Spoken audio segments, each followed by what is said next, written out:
le soi, la motivation et la performance. Bienvenue dans cette nouvelle vidéo. Aujourd'hui, on s'attaque à un élément central de notre réussite personnelle et professionnelle. Il s'agit de la motivation. Alors accrochez-vous car ce que vous allez découvrir pourrait vraiment changer votre façon d'atteindre vos objectifs.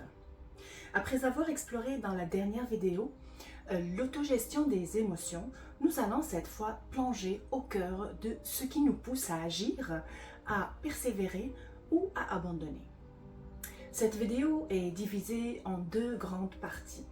Dans la première partie, nous verrons comment se construit notre motivation à travers des théories puissantes comme l'auto-efficacité de Bandura et l'autodétermination de Deci et Ryan.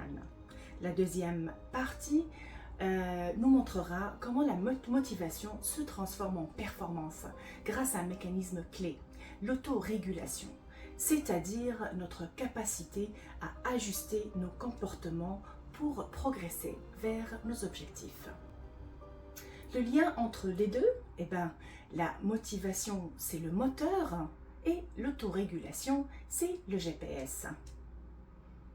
Pour atteindre un objectif, il ne suffit pas d'avoir envie, il faut aussi savoir s'ajuster, persévérer malgré les obstacles et croire en ses capacités.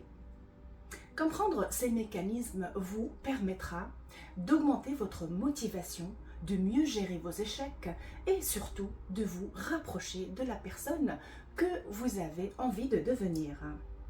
Alors, prêt à comprendre comment votre soi influence vos choix, vos efforts et vos performances? C'est parti! Nous allons maintenant découvrir que la motivation dépend de nombreux facteurs et l'un des plus puissants est la perception que nous avons de notre propre capacité. C'est ici qu'intervient le concept d'auto-efficacité développé par Albert Bandura. L'auto-efficacité, c'est la confiance que nous avons en notre capacité à réussir une tâche. Cette confiance n'est pas innée, elle se construit à partir de plusieurs sources, notamment les 4 suivantes. Nous avons en premier lieu nos expériences passées, nos succès et nos échecs influencent notre perception de nous-mêmes. Imaginons une employée qui a été plusieurs fois critiquée par ses anciens supérieurs malgré ses efforts. À chaque nouvelle mission, elle recueille peu de reconnaissance, ce qui l'a menée à penser qu'elle n'est pas assez compétente ou pas faite pour les postes à responsabilité. Ces expériences ont progressivement affaibli sa confiance en elle au point qu'elle hésite à postuler pour des postes à son niveau ou à s'exprimer en réunion. À l'inverse, une collègue ayant été valorisée par ses précédents emplois, félicitée après une bonne présentation ou encouragée à prendre des initiatives, développera une forte auto-efficacité professionnelle. Elle croira naturellement qu'elle est capable de gérer des projets, d'encadrer une équipe ou de relever de nouveaux défis. Il y a aussi l'observation des autres. Voir quelqu'un réussir peut nous convaincre que nous pouvons en faire autant, surtout si cette personne nous ressemble en âge, en parcours ou en compétences. C'est l'un des principes fondamentaux du modèle d'apprentissage social de Bandura. Il y a aussi les encouragements extérieurs, un professeur ou un coach qui nous félicite et nous motive peut renforcer notre croyance en nos capacités en nous poussant à persévérer. Il y a aussi les réactions physiologiques et émotionnelles. L'anxiété ou le stress peuvent diminuer notre auto-efficacité, tandis qu'un état d'esprit positif et une bonne condition physique peuvent l'améliorer. Voyons maintenant une mise en situation concrète pour mieux comprendre cette dynamique de l'auto-efficacité. 2 amis décident de s'associer pour lancer une start-up ensemble. Le premier a déjà connu plusieurs succès. Il a vendu de nombreuses entreprise florissantes. Le second, en revanche, a tenté plusieurs fois de lancer des projets, mais sans jamais atteindre la rentabilité. Dès les premières étapes du projet, une différence de posture se fait sentir. Le premier avance avec confiance, prend des initiatives, ose contacter des investisseurs, car ses expériences passées ont renforcé son estime de compétence. Le second doute, hésite à proposer ses idées et anticipe souvent les problèmes, car ses échecs précédents ont diminué sa croyance en ses capacités. Pourtant, les compétences réelles des deux sont complémentaires et solides, mais leur auto-efficacité personnelle diffère, ce qui influence leur implication dans le projet. Si le premier comprend cette dynamique, il peut encourager son partenaire, valoriser ses compétences et lui permettre de vivre des petites victoires concrètes. À travers cette collaboration bienveillante, le second arrivera peu à peu à reconstruire sa confiance et sa motivation. Cet exemple montre que nos expériences passées façonnent la manière dont on s'engage dans un projet, mais avec du soutien, de la reconnaissance et des réussites progressives. Même une personne qui a enchaîné des échecs peut retrouver une forte auto-efficacité et s'investir pleinement. Voyons maintenant le lien entre l'auto-efficacité et la persévérance. Les recherches montrent que plus une personne a un haut niveau d'auto-efficacité, plus elle persévère face aux défis. Par exemple, un sportif qui croit en ses capacités d'endurance sera plus enclin à s'entraîner durement et à ne pas abandonner après un échec. Ou encore, les adultes qui croient pouvoir encore apprendre, même après 40 ou 50 ans, s'engagent plus facilement dans des formations et des reconversions professionnelles ou l'exploration de nouvelles compétences. À l'inverse, ceux qui se disent pas fait pour ça ou trop vieux pour apprendre ferment la porte à de nombreuses opportunités. En effet, une pédagogie adaptée à l'âge adulte, valorisant les expériences et les réussites passées, peut raviver cette auto-efficacité et nourrir l'envie d'apprendre. Mais cette notion ne s'applique pas qu'à l'individu. L'auto-efficacité collective joue également un rôle clé dans la performance du groupe. Prenons l'exemple d'une équipe de basketball. Si chaque joueur croit en ses propres compétences, mais que l'équipe doute de sa capacité à gagner un match important, la motivation et la performance en pâtiront.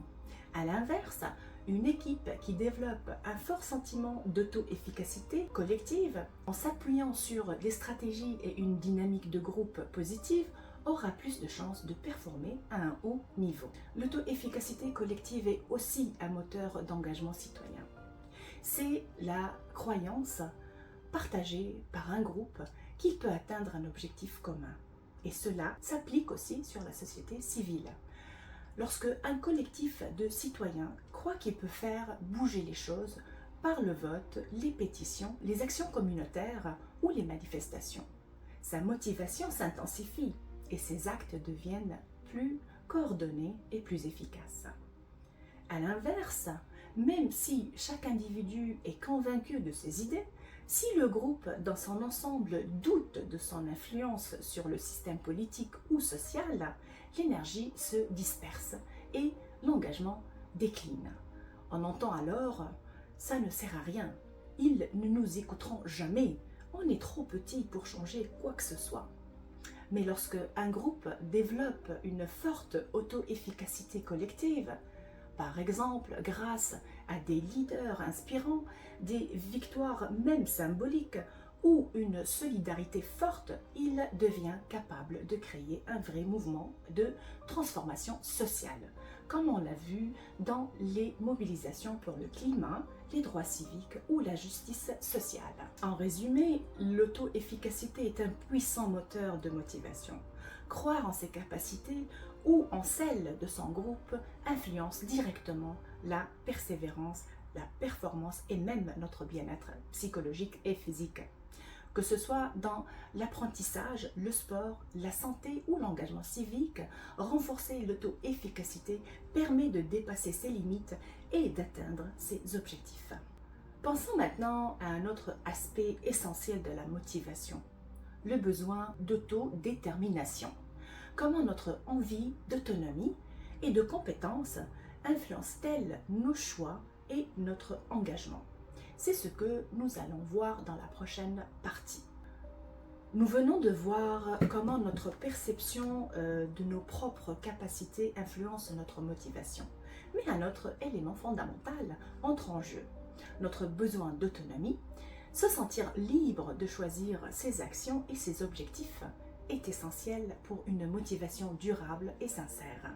C'est ce que nous allons explorer maintenant avec la théorie de l'autodétermination développée par Édouard Deci et Richard Ryan et qui explique que notre motivation repose sur la satisfaction de 3 besoins psychologiques fondamentaux. 1. L'autonomie. 2. L'appartenance sociale. 3. La compétence. Quand ces 3 besoins sont comblés, notre motivation devient plus intrinsèque, c'est-à-dire qu'on agit par intérêt ou plaisir personnel, ce qui est beaucoup plus durable et satisfaisant que la motivation extrinsèque, dictée par des récompenses ou des pressions extérieures. Commençons en premier par l'autonomie, le besoin de choisir librement. L'autonomie, c'est le sentiment de contrôler ses propres décisions et d'agir en fonction de ses valeurs et de ses intérêts. Plus on se sent libre de choisir ce qu'on fait, plus la motivation est forte. Exemple, au travail, un salarié à qui on donne la liberté d'organiser ses tâches ou de proposer des idées va se sentir responsabilisé, valorisé, ce qui augmente son engagement. Passons au deuxième besoin psychologique de l'autodétermination, l'appartenance sociale, le besoin d'être accepté et soutenu. L'être humain a un besoin fondamental de lien social. Se sentir accepté, reconnu, aimé ou simplement entouré est essentiel pour se motiver.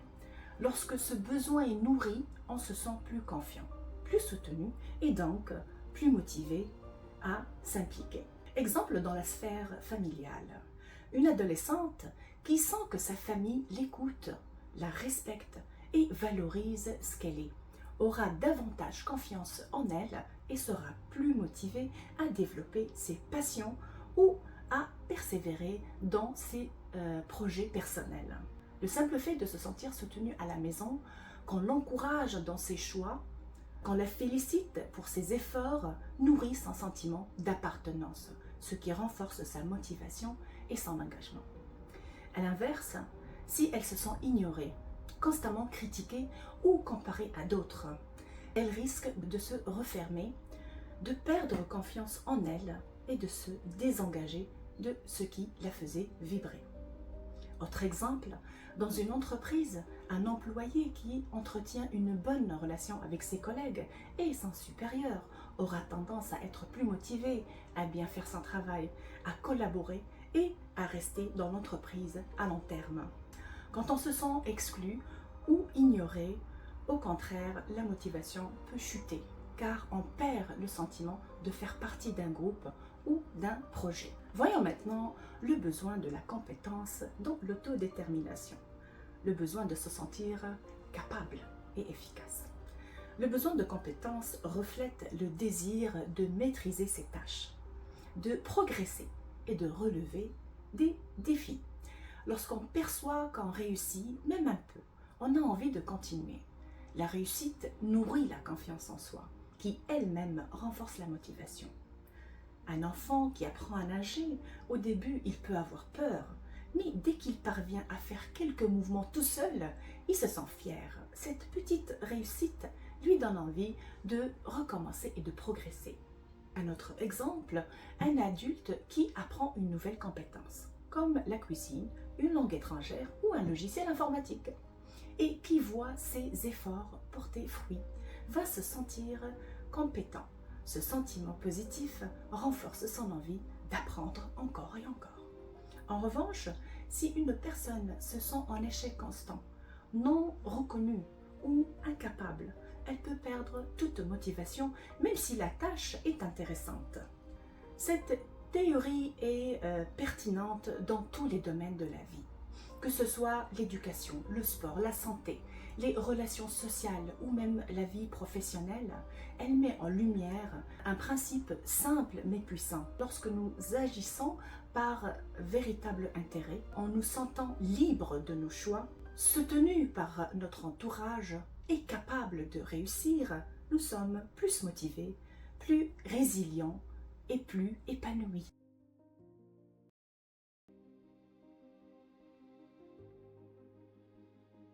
Nous avons vu dans la première partie de cette vidéo que la motivation et la perception de nos capacités influencent directement nos performances.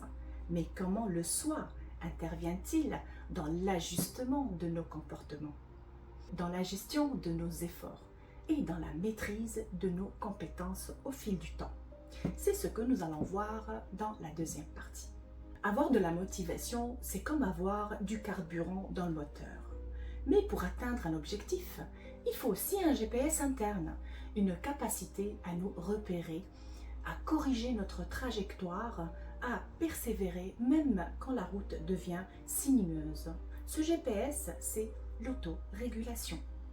Et dans cette deuxième partie, nous allons explorer le rôle de l'autorégulation dans la performance, les effets de la conscience de soi et pourquoi certaines personnes persévèrent davantage que d'autres. Nous verrons aussi comment la pression sociale et les stéréotypes peuvent dérégler notre GPS intérieur, même quand on a de la compétence pour réussir. Donc, c'est maintenant que tout se joue. Comment transférer la motivation en résultats concrets? On continue. Le soi et la performance. Avant de parler de réussite, il faut comprendre ce qui se passe entre l'intention et l'action, entre le désir de réussir et la capacité à s'ajuster en chemin. C'est là qu'intervient un processus clé, souvent silencieux, mais déterminant, l'autorégulation. L'autorégulation agit comme une boussole intérieure ou un GPS mental qui nous permet de corriger notre trajectoire, de garder le cap et d'atteindre nos objectifs, même face aux imprévus. Je vous rappelle que dans cette deuxième partie, nous allons explorer les mécanismes psychologiques qui transforment la motivation en performance concrète. Nous allons aborder 5 éléments fondamentaux. En premier lieu, l'autorégulation, ce processus d'ajustement progressif vers un but. 2. La conscience de soi qui peut nous aider à performer ou nous bloquer quand elle devient excessive. En 3, les différences de persévérance selon notre estime de soi, notre optimisme ou notre perfectionnisme. En 4, le stress de performance ou pourquoi vouloir trop bien faire peut parfois nous faire échouer. Enfin, l'impact des stéréotypes qui peuvent miner notre performance sans qu'on s'en rende compte. Alors, prêt à décoder ce qui se passe dans notre esprit quand on tente d'atteindre un objectif? C'est parti. L'autorégulation. L'autorégulation est un processus fondamental qui nous permet d'ajuster nos comportements pour atteindre un objectif ou répondre à une norme. Carvey et Shire, 2019, ont proposé le modèle ATS, test, agir, test, sortir, pour expliquer comment nous procédons. Phase 1, on évalue la situation actuelle par rapport à l'objectif. Phase 2, agir. Si un écart est constaté, on modifie nos actions. Phase 3, encore un test. On observe si les changements réduisent l'écart. Enfin, phase 4, sortir. Quand l'objectif est atteint, on cesse les ajustements. Exemple concret pour comprendre. Préparer une présentation orale. Imagine que tu dois faire une présentation devant la classe ou lors d'un entretien important. Tu commences par tester tes compétences en répétant ton discours devant un miroir ou un proche. Tu te rends compte que tu parles trop vite ou que tu oublies des points clés. Tu passes à l'étape 2, agir. Tu ralentis ton débit, ajoutes des notes, simplifies certaines idées. Ensuite, tu testes à nouveau. Tu répètes ta présentation et cette fois, tu es plus clair et confiant. Une fois satisfait de ton niveau, tu peux sortir du cycle d'ajustement et te concentrer sur l'instant de la présentation. Conclusion, ce processus d'autorégulation est au cœur de l'apprentissage, que ce soit pour améliorer une compétence, atteindre un objectif ou s'adapter à une situation nouvelle. Il permet au soi de rester aligné avec ses buts tout en maintenant une performance efficace et évolutive. Mais s'ajuster ne suffit pas. Encore faut-il savoir ce qui se passe à l'intérieur de nous quand nous sommes en train d'agir. Et c'est là qu'intervient un facteur souvent sous-estimé, la conscience de soi. La conscience de soi joue un rôle crucial dans la façon dont nous gérons notre performance. Nous avons la conscience de soi privée. Lorsque une personne entre dans un état de concentration extrême, elle est pleinement absorbée par sa tâche. Exemple, Alexandre Despatine, plongeur olympique, avant un plongeon décisif, il expliquait être entré dans un état de concentration si intense qu'il n'entendait plus rien autour. Résultat, une exécution parfaite. Il y a aussi l'excès de conscience de soi qui, à l'inverse, peut nuire à la performance. Et c'est l'expérience de Baylock et Carr en 2001 le prouve. Ils ont observé que des golfeurs professionnels qui se concentraient excessivement sur leurs mouvements rataient davantage leurs tirs. Donc, il est essentiel de trouver un équilibre entre analyse et lâcher prise. Et justement, comment réagit-on quand les choses deviennent difficiles? Pourquoi certaines personnes persistent alors que d'autres abandonnent rapidement? Nous ne réagissons pas tous de la même façon face à un défi. Nous avons les perfectionnistes qui, selon Pacht 1984, les perfectionnistes exagèrent l'écart entre leur performance et un standard idéal, ce qui les pousse à toujours vouloir s'améliorer, mais aussi à ne jamais être satisfaits. Nous pouvons citer aussi l'exemple des femmes et leur perception du poids. Une étude faite par Flett et Hewitt en 1991 montre que les femmes perfectionnistes se perçoivent comme ayant un surpoids de poids, même lorsque leur poids est parfaitement dans la moyenne. Cette perception renforce l'insatisfaction corporelle et peut mener, attention, à des troubles alimentaires, anorexie, hyperphagie, boulimie, etc. Il y a aussi les personnes ayant une haute estime de soi et les optimistes qui réagissent différemment face à l'échec. L'expérience de Dweck, 1986, sur l'apprentissage a montré que les élèves qui ont une haute estime de soi se consacrent plus de temps à une tâche après un échec, tandis que ceux qui ont une faible estime d'eux-mêmes ont tendance à abandonner plus rapidement. Donc, si on veut faire une conclusion, ceux qui croient en leur capacité de s'améliorer sont plus persévérants et performants. Mais parfois, ce n'est pas le manque d'envie ou d'estime de soi qui bloque, c'est la pression elle-même. Et vouloir trop bien faire peut avoir l'effet inverse de celui qu'on espérait. Craquer sous la pression. Lorsque nous voulons trop bien faire, nous pouvons dépasser un seuil de stress qui devient contre-productif. Roy Baumeister, en 1984, a fait une expérience avec des joueurs de jeux vidéo qui devaient battre leur propre record sous haute pression. Une seule tentative possible. Résultat, leur performance a chuté de 25% car ils étaient trop consciencieux de leur action. Autre exemple, un joueur de basket en finale qui doit tirer un lancer franc dans un moment crucial peut être tétanisé par la pression et rater son tir. même si il a réussi le même geste des centaines et des centaines de fois à l'entraînement. Donc, pour bien performer sous pression, il faut éviter de suranalyser ses gestes et faire confiance à ses automatismes.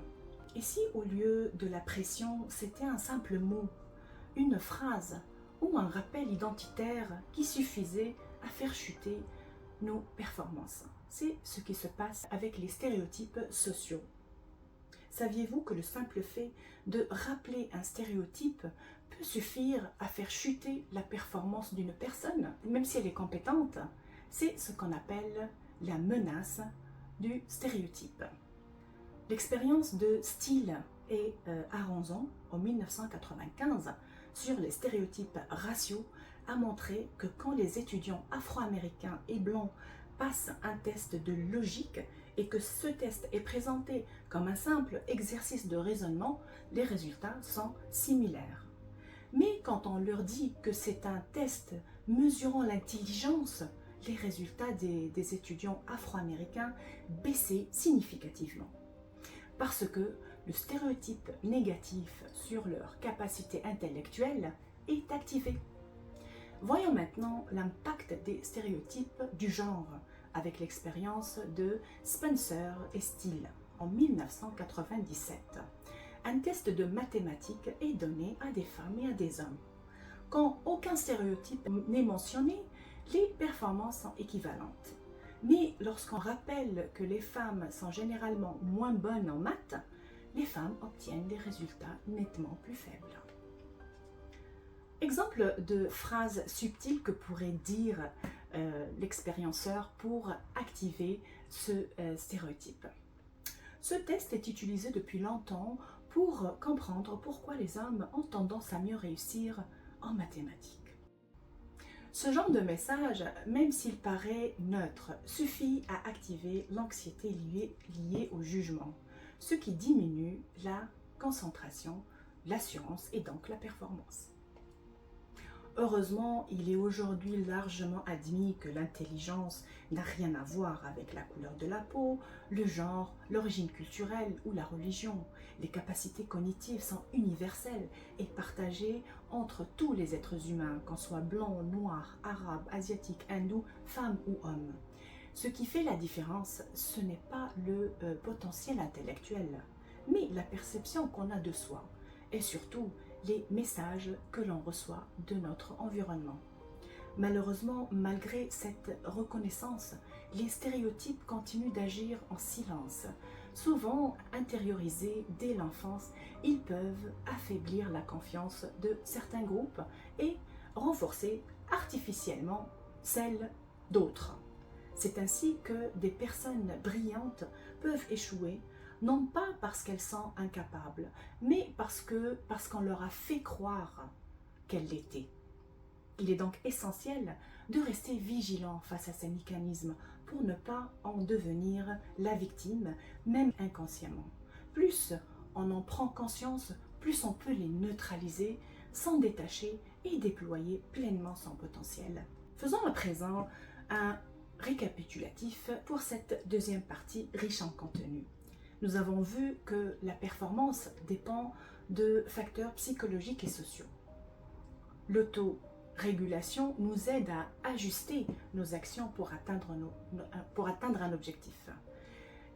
La conscience de soi peut être un atout, mais l'excès d'analyse peut nuire à la performance. L'estime de soi et l'optimisme influencent la persévérance face à un échec. Enfin, la pression et les stéréotypes peuvent faire échouer même des personnes compétentes. À retenir, si nous voulons optimiser nos performances, nous devons trouver un équilibre entre concentration et automatisme, éviter la pression excessive et ne pas laisser les stéréotypes nous limiter. Dans la prochaine vidéo, nous explorons comment notre perception des autres influence nos compétences et nos décisions. Alors à très bientôt.